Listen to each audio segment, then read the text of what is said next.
Hi guys, welcome back to a Life Educations podcast. It's myself and Caroline with Alex Lee today. Alex is a sports scientist with the UAE National Service, doing a lot of testing of the guys who are, it's 1 year or is it more they have to do now? I think it's about a year and a half now. It's just been put up. So everybody between 18 to 30 has to do maybe. National Service. Yeah, so do you want to just introduce yourself and then we'll get to that. Where you come from originally and how did you make it out to Dubai? Well, I come from Blackpool, Fleetwood, northwest England. Grew up there. Grew up kind of playing rugby, obviously kind of sporty background, playing at school. And then left there I moved to South Africa for a year, played rugby there for a year, University of Cape Town, and worked in a school. And that was kind of my first coaching role, as it were. Coaching rugby, general sports, stuff like that. But mostly playing rugby. And then came back, always wanted to join the Marines. So came back, joined the Marines, and unfortunately got medically discharged so that was 2006. Got medically discharged in 2008. So you were actually in the Marines? Yeah. What's that like? Yeah. Well, again, is it like the movies? No, quite the contrary, which is good because most movies are. Well, I say that most movies are based around like the US forces and stuff like that, and the boot camps. But no, it was good. As I said, I'd always played sports and tried to keep fit and stuff like that, and that was the ultimate challenge. So you kind of push yourself for that, get put through the tests. So what is it like being in the Marines? What do you do exactly? Well, obviously it's a physical lifestyle. Some of the hardest tests in any sort of like basic training, and it's quite renowned for being pretty hard. Brutal, physically. yeah. But also like they kind of push you to be a bit more of a thinking soldier as well. So it's not just all fitness and things like that. Hammers and nails. Sorry? Hammers and nails. Yeah, exactly, yeah. So yeah, obviously fell into that. Obviously, as I said, it's a very physical role. So left there and through them I got put on a personal training course, like an MVQ level 3. Takes about a month. Come out of it thinking that you know absolutely everything and you can train everyone. Yeah. But so that was my kind of first step into the fitness industry, really, in terms of having any sort of qualification.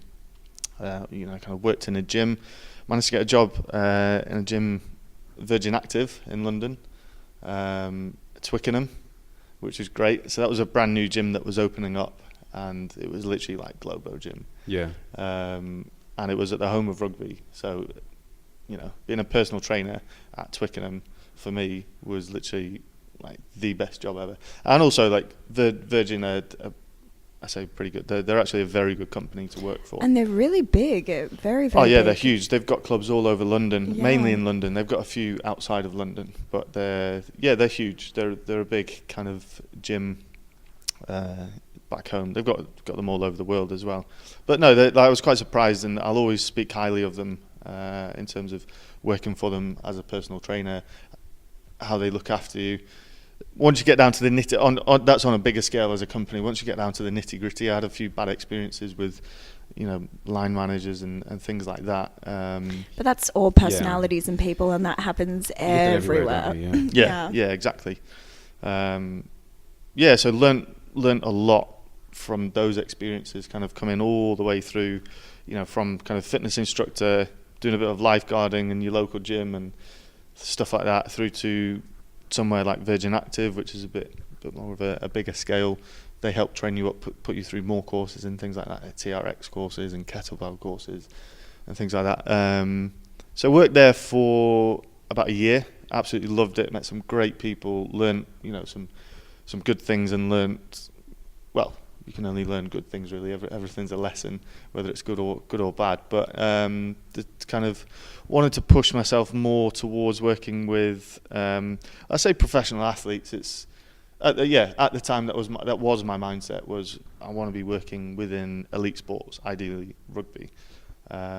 So luckily just down the road he had St Mary's University. Yeah. where we went together, and applied to do a degree in strength and conditioning. Got on the course, spoke to the people at Virgin and said, is there any way we can go part-time? And they were like, nope, got rid of me straight away, put me on garden leave. So that side, again, I think that goes back to the whole gym commercial side of things. They're very sales-based. Why would they keep someone on part-time? To them anyway, they kind of couldn't see a little bit further in terms of he's actually trying to develop himself. He's going to be learning new things, so he could bring those things to the club. But they just see numbers a lot of the time. That might have changed by now. So left there. Took a few clients with me and trained them privately just while I was at university, and then through a friend. Did some work down at London Wasps Rugby Club, which was really good. And again, through that, it's very much an industry where you meet people, you get talking, and it opens up so many more doors. And ended up working at London Welsh. So they were actually, at the time, they were in the Championship, which is one below the Premiership. They're still full-time athletes, and it's very much the same environment. With London Welsh, not so much because they didn't have a huge budget compared to someone like London Wasps. So the gym's a bit different, and you just face different challenges. Yeah. And so I was there for 3 years, working with them whilst at university, and also doing some PT on the side. Within that time, we ended up in the Premiership, which was great, really good experience. Again, different pressures. You're learning all this science and stuff at university, trying to apply it. But the biggest thing you're learning is that you can't always apply that science because there's so much. Bless you. There's so many things to factor, so many different challenges within that environment, and how you can apply certain things. So that was the biggest lesson for me. Was university was one thing, but I learned so much more outside of university and how to apply it and things like that. Just in terms of we didn't really have a supplement sponsor like a lot of these other teams. So sourcing supplements at a discounted price, and obviously that kind of falls within the realms of strength and conditioning, nutrition and stuff like that. So. Yeah, and in terms of equipment that's available, you have to think outside of the box. So you're faced with a lot of different challenges. So that was great being exposed to that, as opposed to working at some of the top clubs where they have all the equipment and things like that. But again, I'm sure they faced. I've never worked in, say, for instance, like a football club where their budget is probably tenfold of that of London Welsh. So again, I'm sure they face challenges as coaches, but there'll be different challenges to a team such as. How do you find the difference between training the guys, the pro players, and the PT clients, the general public? I actually don't find too much of a difference. Sometimes it's not so much a difference between the kind of professional athlete and the weekend warrior or your general population. It's more, it goes down to an individual basis, because I've got clients who I train and have trained who are of very much general population, as it were, but they play a lot of sports or they do cycling. Like I train someone out here who does a lot of cycling. So most of our training is geared towards cycling, and he buys into it. And he loves it. He follows a program, and he actually messaged me the other day saying someone who he does his bike fitting through has seen a massive difference in his cycling, so he wants to get in contact. And he almost sounds surprised that everything's working because someone else validated it for him. Yeah. And it's kind of like, just trust the process. But he buys it. He does buy into it. Whereas, if you're sometimes at London Welsh, you've got these guys who it is their job to be there, and so at the end of the day, they're turning up to work. So their mindset can be one of two ways. It can be, you can have someone who 100% buys into everything, and they want to get fitter, they want to get stronger, they want to stay injury free. Those guys they're an absolute dream, because you can just give them a program, keep an eye on them, and then focus on the guys who don't want to do anything. Yeah. You know, but it's a tough one. This is again, it comes down to that individual basis. Although you're training a whole team, a whole squad of 30 to 40 people, you still have to have an individualized approach. Yeah. Like you can send out a general program, but then how that applies to each person is very different. We've got guys who were coming towards the end of their career, and some front rows, these big lads, and they've just been beaten up for 20 years, and like they've done the gym work and stuff like that. They're very naturally strong and naturally fit. Trying to put them through a strength program, just coming in and trying to grind out reps and things like that on a Monday morning when you've just been beaten up for 80 minutes on a Saturday, carrying a few niggles. Yeah. They're not interested. They're not interested, which that's where you have to get the balance between, right, you have to do this, or you have to do this because research says that we need to go through a strength phase now, and your scrummaging is just going to go downhill because you're not squatting 200 kg. Like, he's been scrummaging his whole life. Is it really going to make too much of a difference? And that's where you need to have an approach. But come game, you as a coach, you have to realise, or as a strength and conditioning coach, you have to realise your position within the club, and that I don't want to say you're not the be all and end all. You're not, because I don't want to say a small cog, because you are a big cog in a lot of in the grand scheme of things, but it's not all about the gym. You can't make someone do something, and as long as he turns up on game day and does the business, then that's your job done. That you keep him injury free. That's I'd say above anything, keep him injury free. And if if the head coach turns around and says, like, why is he walking around the pitch blowing? It's like, okay, then we do need to push him a little bit more. That's a bit of a reactive approach. You'd like to see that as an S&C coach, you can see these markers before. Well, I'm sure this is common knowledge now, but I've heard that a lot of clubs are doing like multidisciplinary like fitness activities. So it's not just like strength and conditioning. It's like integrating yoga and integrating other disciplines to help support that. So when people are not massively. You have to have a holistic approach, because yes, they're professional athletes and they should be doing your bread and butter squats, push, pull, everything like that. Just basically just lifting weights. Bless you. Sorry. At varying speeds, velocities, different weights, adjusted to what you want to achieve. But yeah, definitely you have to look at the bigger picture and train the human body. And injury is such a big thing that if you just stuck to stuff in the gym, you're going to be very limited. And a good one, I've got a friend who works with the England Sevens team, and he throws up the odd thing on Instagram and Facebook and stuff like that. His videos are great. Like, he believes in play. So the warm-up time, what's that quote that one of the football coaches said about warm-ups? The Italian midfielder said it. We were talking about this before with Chris. He said that he hates the warm-up, the blah, blah, blah, blah, blah. The warm-up is just, he hates everything about it. The warm-up is just masturbation for strength and conditioning coaches. Yeah. Pirlo said it. Yeah, and I think he's been a bit short-sighted there. He's a player, he's a guy. Like, I'm a strength and conditioning coach. Yeah. He's a player. That's the thing. Like, he obviously doesn't buy into it. He just wants to play. Yeah, and that's fine. And then, again, that's where you have to manage him on a personal level. Yeah. But just going back to my friend Tom, who works with England Sevens boys, he's obviously before he's kind of taken this approach, he's got buy-in from the boys because they all buy into it. So during the warm-ups, he's got play time, and he's doing all sorts of stuff in terms of just playing games with, yes, they're rugby players, but get them playing a bit of football, get them moving around, get their just doing all different things that they don't usually do. Exactly. Yeah. Just get them thinking about, not thinking about what they're doing sometimes, and just get them moving in that, because I think it is a kind of lost art, is play.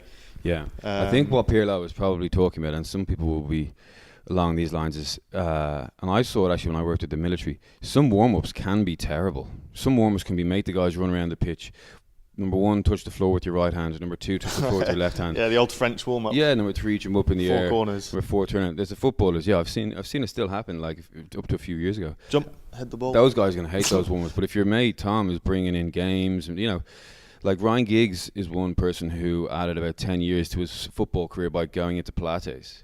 Yeah. And he released DVDs about it. Yeah. Him and his instructor doing. I think he played till he was 37 at the highest level. Yeah, so there's a lot of a lot of stories of like professional athletes going into yoga and it just changing how they move and. I think yoga's great, and again, it's just particularly because it adds a lot of suppleness. Like if you're constantly lifting like 200 kilos, you're going to have a certain type of tension in your muscles, and bringing that suppleness and that flexibility is going to definitely like help to reduce the risk of injury and other. I mean, 100%. It goes without saying. And that's why you need to vary it. Like I have this dream one day of being like a head S&C coach, and pulling in yoga people, pulling in Pilates people, pulling in people from different backgrounds. That again, going back to what I was saying before, this is working with professional athletes. This is their job. It's like turning up to the office every day at 9 o'clock, Monday to Friday. It's not, obviously theirs isn't. Exactly, it's not enough. Yeah. Well, sometimes it is. Like these boys have to sit down at laptops and do reviews and watch themselves play rugby. But it's quite interesting because obviously I teach Pilates and yoga, but seeing men do those things, it's very interesting to see what they're really good at and then what they're really not good at, and being able to. Yeah, just kind of giggle and laugh at that on the side. Within the class itself. Yeah, of course. Like, for example, so say you're doing weight training, right? You're learning the majority of the time to push things and very heavy things. Yeah. And sometimes in Pilates, you learn how to pull your own body weight, say, towards something else. And just that action in itself is so challenging for someone who's only really ever practiced pushing heavy load as opposed to pulling a heavy load. It sounds smoothly and controlled. Yeah, as well, not yeah, just of course, as quick as possible. Of course. Yeah. So that's what these are field sports. Aside from athletes, like pull-ups and stuff like that, but everything else, predominantly, not that I know because I don't do a lot of that, but no, you're right. I mean, like when you go into it's not even that it's Pilates. It's just a yoga class. Anything where there's brand new exercises. Yeah, it's new and different, and it's gonna. And big strong guys come in, easy, can do this. They see it. They go, oh yeah. You separate your legs. You do a little lunge on that leg. I'll do that, and then it's like the profanities come out. And the sweat starts pouring. Yeah, the sweats. You're like, get me out of But it. that's a fantastic way, I would say. 20 minutes of that before a training session after a bad game at the weekend. 100%. Out on the pitch, all the boys having a laugh, laughing at each other, falling over. Yeah. Right, now we're going to play. But also, it kind of, it's a change. It's about environment, and everyone goes on about culture and building culture. It is a bit of a buzz thing at the minute, kind of, why is this team doing so well? Because they've got such a good culture. And it is a thing really, because if you just came in and set your week out, I believe in kind of planning, like microcycles, things like that. Sit down, plan it, but don't be that guy that says, right, we have to stick to this no matter what. Talk about a macrocycle and a microcycle just very briefly. So if you're looking on a bigger scale, let's take a rugby season. I keep referring back to rugby because stay on it. So you'd look at the season, you'd sit down with the head coach, pick out key games and things like key points in the season, and work your volumes and intensities and things like that around those, because obviously you want to try and peak at certain times. There's times where you say, if there's no game at the weekend, you can push the boys a bit harder. That's on the bigger scale, so that's kind of like your macrocycles. Microcycles, looking at it from like your day to day. Okay, let's turn up to the gym. That's your program for today. But so you mean like, say, strength and conditioning, rest, breakfast, lunch, then like something else? I mean, that's your daily plan. But looking from a strength and conditioning point of view, let's say your game on Saturday. Your week, yeah. So you take your game on Saturday, work backwards. But so that needs to be your peak. Yeah. The game needs to be the peak, and everything else is building up to that. Yeah. Okay. So on the bigger scale, you might think, okay, so that's not an important game. That tournament, this competition. Or like we can afford to push them a bit harder this week. But then on a smaller scale, turn around and they've actually had a really hard game the week before, but you're going into a week where you can push them harder because but the thing is, like, he's carrying niggles from the week before. Like, that program has to be subject to change. Like, it's a fine art between thinking, don't get me wrong, you could still push him through that hard program even if he is carrying a few niggles, but that's where it's your call as a coach to get it right, because if he goes into that, like, you need to, again, you can go back to the warm-up. If he's not buying into it 100%, but you can push him hard in that one session or that week, you have to change his mindset, use the warm-up to kind of get him going mentally. Well, see, this is what you were saying about being holistic and looking at things holistically. So it's not just, obviously I'm just reiterating what you were saying, that it's not just like, oh, this is the program that we're sticking to, this is what we're doing. It's like, okay, the person as a whole, how are they feeling? Yeah, it has to be subject to change. It's good to have a plan, but always plan to change. What's happening in his personal life as well? Like, has he just lost a family member? Is there something else going on? It's professional sports at the end of the day. So if he's just had like a really bad game on the weekend and it's his fifth, bad game in a row, he's going to be thinking, I'm going to get fired here, and like, I need to get. Maybe it is his fitness or whatever, and he's got to come in and mentally he's gone, physically he's gone, but the thing that he needs to improve is his fitness, and he has to come in on a Monday morning and do the most horrendous fitness session. Like, how do you deal with that situation? And as an S&C coach, you can almost get away with being, I don't want to say a mother figure, but like that kind of... Well, a mentor. Yeah, a mentor. Yeah, exactly. I think that's a better word than mother figure. Yeah. Nice choice. We could dress you up though. You can kind of... have that kind of... Sometimes it can be a softer approach, sometimes it can be that flat out, right? You've no choice. Smash. Yeah, exactly. So, Alex, I have a couple of questions. This is so intriguing to me. So you tell us a little bit about what you do now. You are training basically the military kids here in Dubai. Or in the UAE. Well, so the UAE. Maybe you can introduce that. This started, was it 2 or 3 years ago that they started introducing mandatory military service? I think they introduced it. When did you start? I started 2015. So that was when it started, wasn't it? 3 years ago. So I think it started a year before that. But they implemented things at different times. So basically, it's mandatory military service. So what? Yeah. So for people who don't know. So the government introduced national service. I can't remember it must have been 2014, I think. And they obviously said, so if you were born from this date onwards, I think at the time it would have been people who were 30 years old or 29 and 364 days or whatever, you have to do national service. You've got a mixed bag of people who turn up. When they first started, so obviously it's all new to these guys. These guys used to have quite a small military. They're quite a well-established military in terms of they've got a lot of good equipment, a lot of money to buy that equipment and things like that. But then they've introduced national service, and suddenly you've got thousands and thousands and thousands of recruits. So that's obviously going to upset some sort of systems when your systems are set up to deal with one thing, and then you've just kind of introduced this whole new thing. So your role in this is basically the sports scientist for the... Yeah, so my job title is sports scientist. Okay. So tell us about what you do exactly. Do you design the programs? Do you train the people that train them, or do you train them, or how does that work? So it's quite a varied role, and it's a role that's changed over the 4 years that I've been there and progressed. So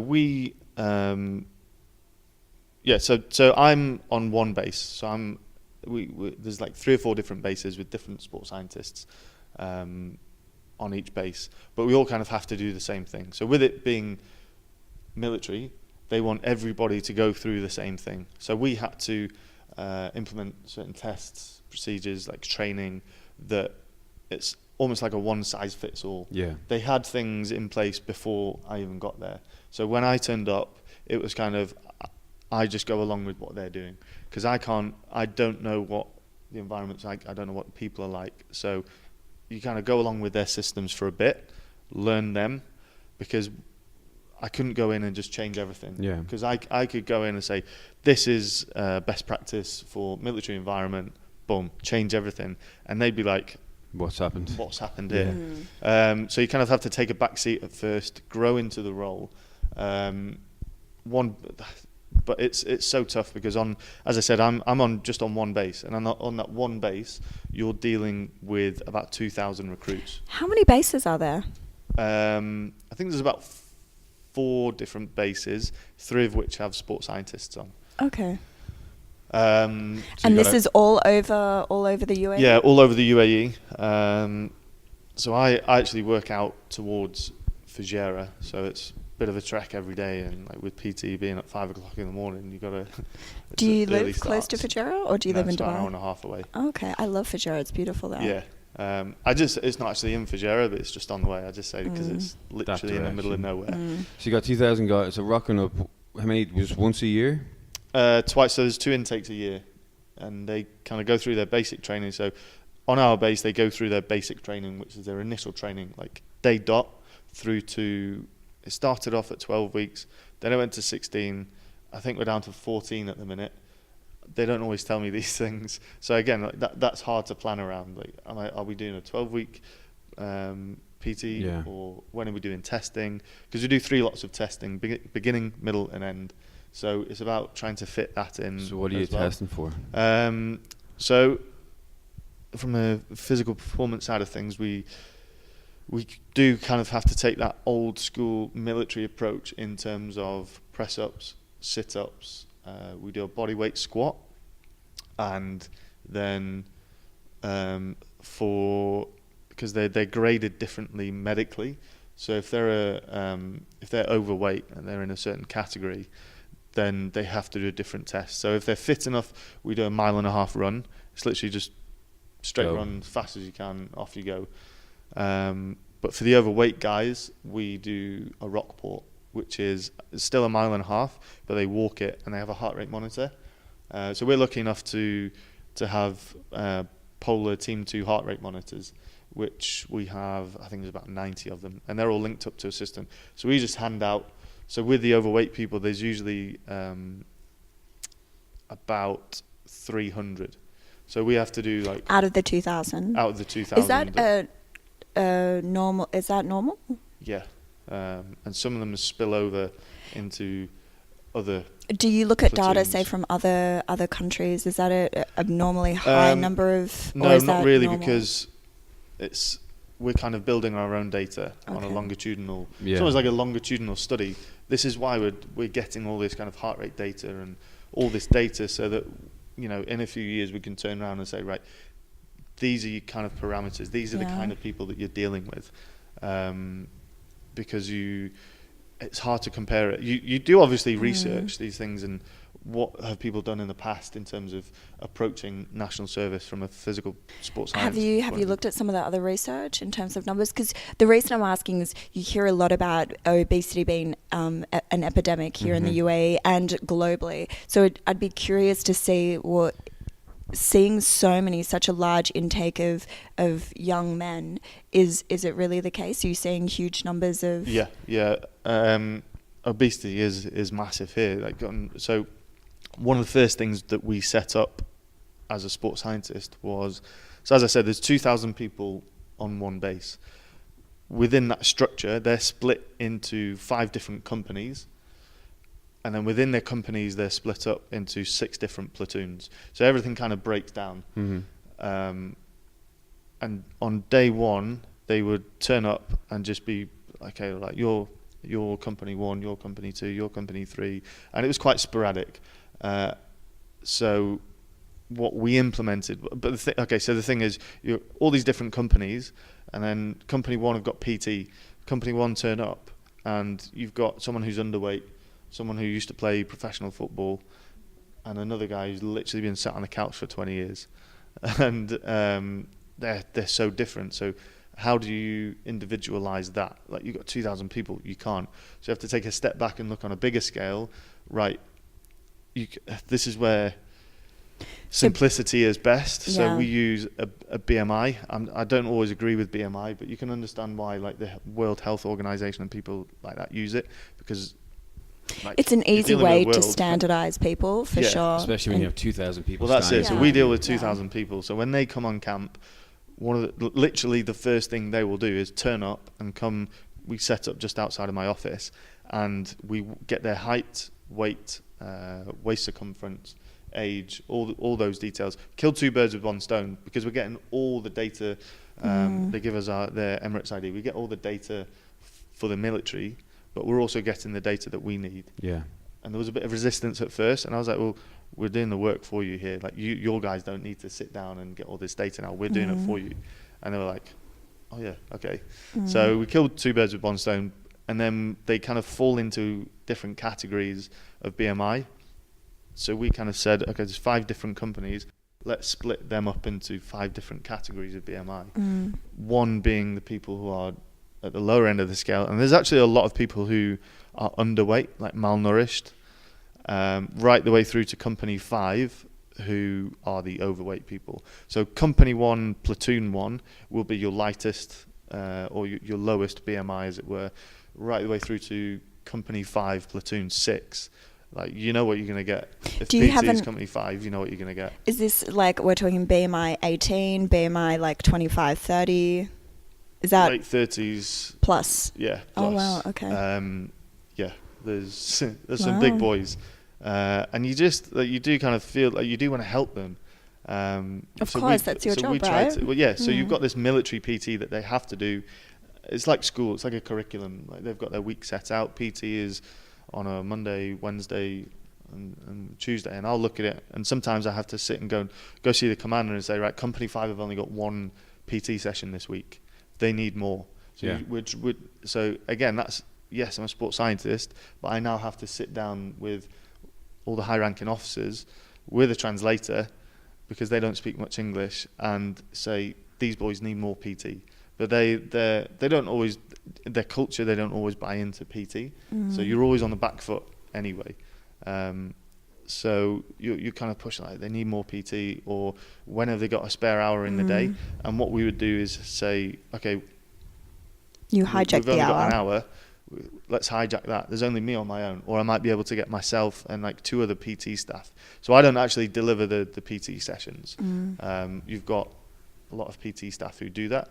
We just kind of oversee it, monitor it with heart rate monitors. But on a smaller scale, if I've got 1 platoon, and I'll just go, right, I know these boys need to lose weight. So we weigh them weekly as well, so I can pick out certain outliers and say, right, he's lost a lot of weight, so we don't need to concentrate on him. Or he's been home, you can tell he's been home on a long weekend and just Piled it on. binged. Yeah. So you're like, mate, So you're coming with me. I'm out going to of- do an hour and smash you. Sorry to interrupt you. Out of curiosity, over the time that you've been working for them, have you noticed, is it the same intake, same number of intake of, say, obese people? I don't know if I worded that properly. You understand what I mean? No, I understand. Are you So, seeing a trend, basically? no. We're starting to see more trends now, because logically you would have thought, okay, we've introduced national service. You've got guys who are 30 years old, who have got good jobs, families, everything that comes with being a little bit older.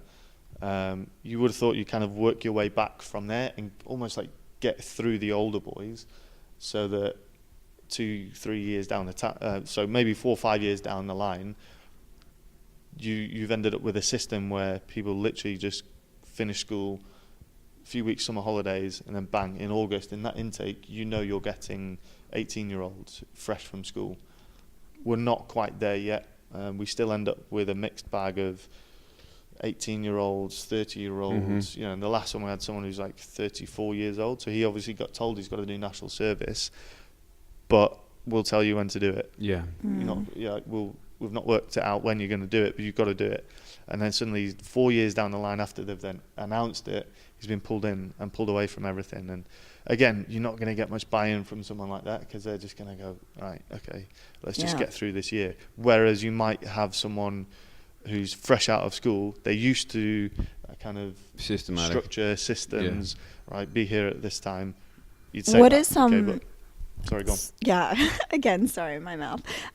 What is the standard time? Is it 9 months that they do national service for? No, so I think it started off as 1 year, but I think Okay. it's a year and a half now. Okay. That's a long time, especially for yeah. someone who's in their mid-30s taking, their job, their everything. I'm not 100% sure how they work it in terms. I think the government subsidises small part of it, through their employer. Mm. That kind of thing I'm not 100% down on, so I can't talk too much about that.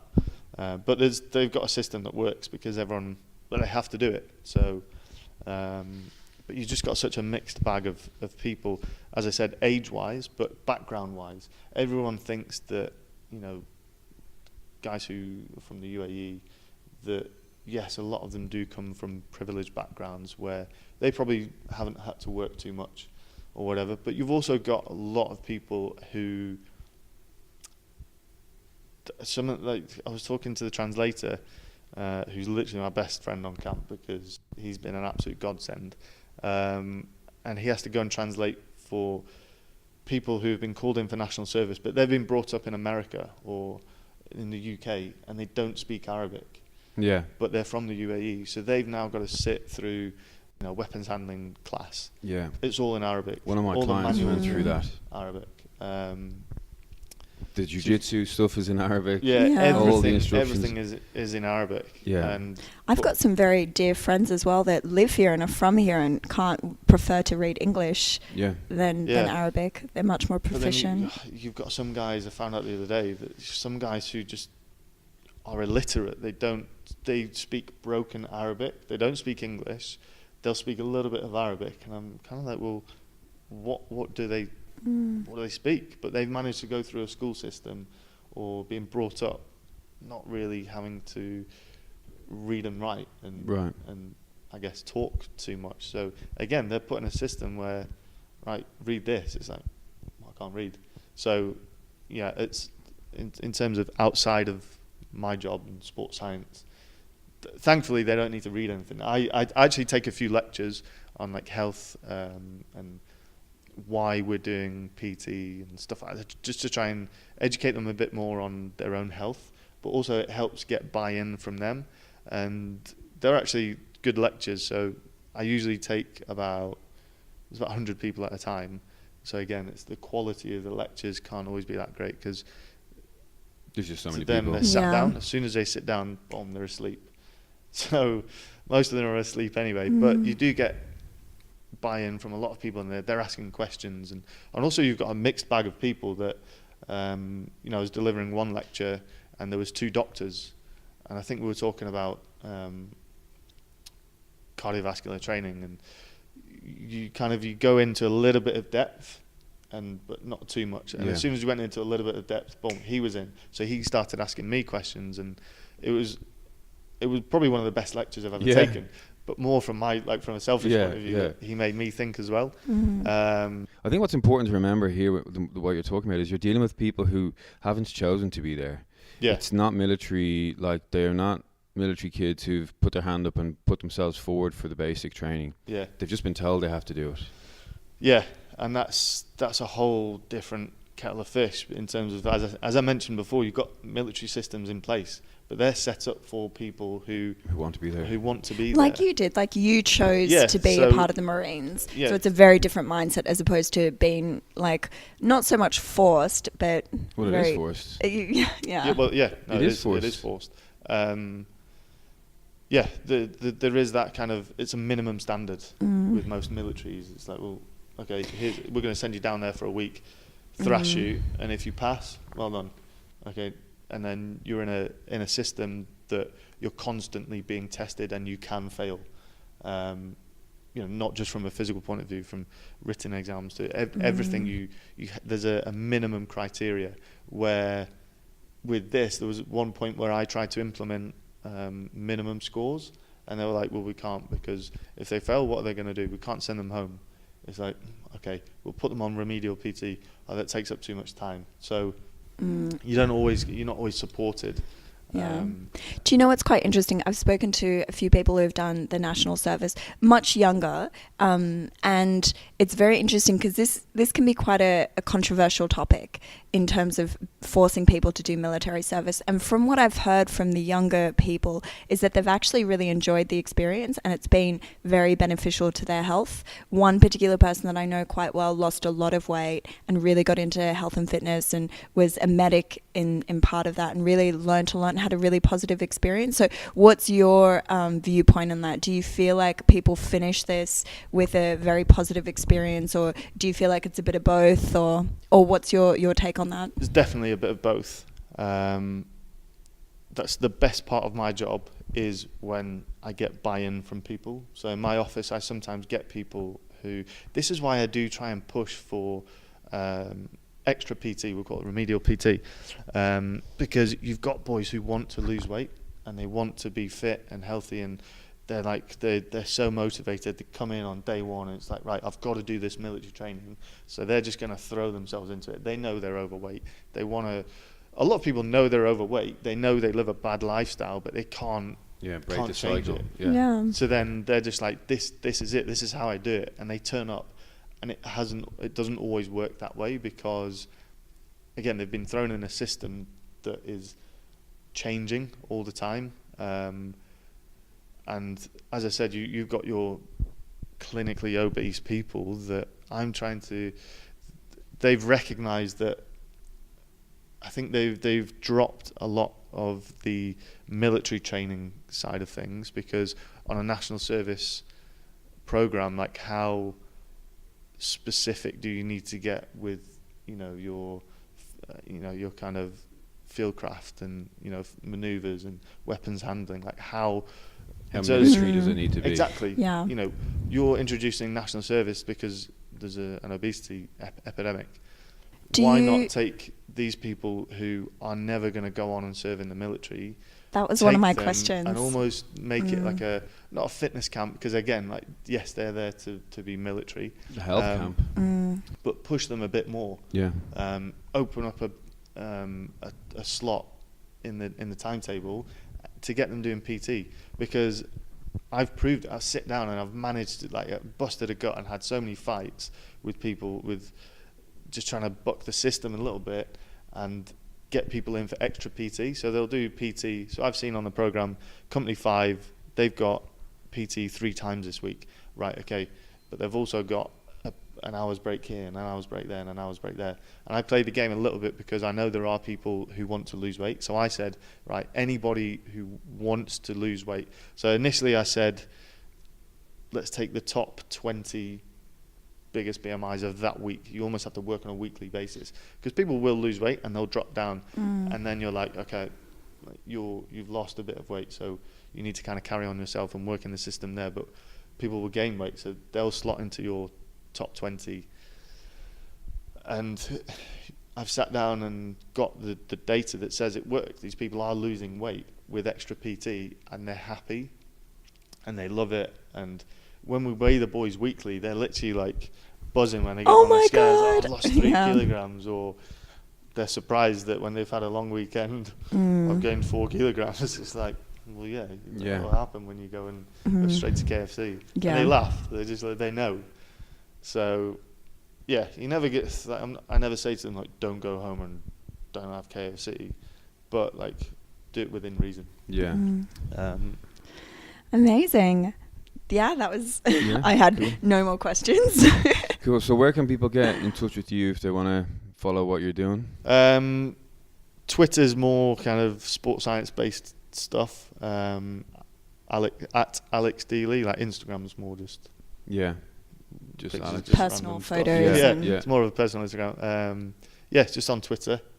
I'm not massive on social media. I don't hold myself in high regard to be telling people what to do on social Well, media. do you know what's interesting about that is that you may not, but I'm sure there's a lot of PTs that are coming into the industry that would aspire to have a job like what you're doing currently. Yeah. And even though you're like, well, I'm there, I've done that, I'm moving on to whatever else is next, I'm sure there's a lot of people that really would love to either train for military service or train professional athletes. So Well, you'll be I surprised. love a coffee, so if you want a coffee. Yeah, perfect. Well, all right, well, thanks for coming to Yeah, speak to us. thank you so no much. problem. Thanks for See having you me. again. Bye, guys. Bye, guys. Cheers.